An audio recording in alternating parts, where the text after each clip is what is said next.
जब भीष्म पितामह को अर्जुन ने बाणों की सैया पर लेटा दिया, तब भगवान कृष्ण आखिरी बार उनसे मिलने गए। उनको देखकर भीष्म पितामह ने अपने अंतिम शब्द में कहा, हे केशव, मुझे मेरे पिछले 10 जन्म याद है, लेकिन इसके बाद भी मैंने ऐसा क्या बड़ा अनर्थ कर दिया कि आज मुझे ये दिन देखना पड़ा।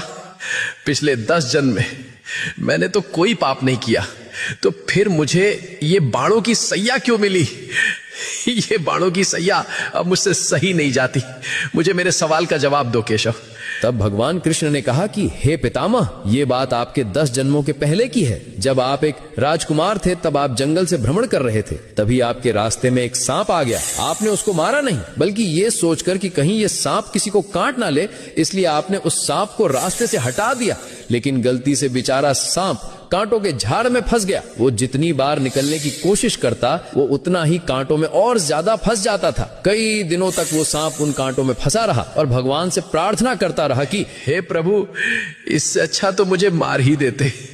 प्रभु, जिसने भी मेरे साथ ऐसा किया है, उसके साथ भी ऐसा ही करना।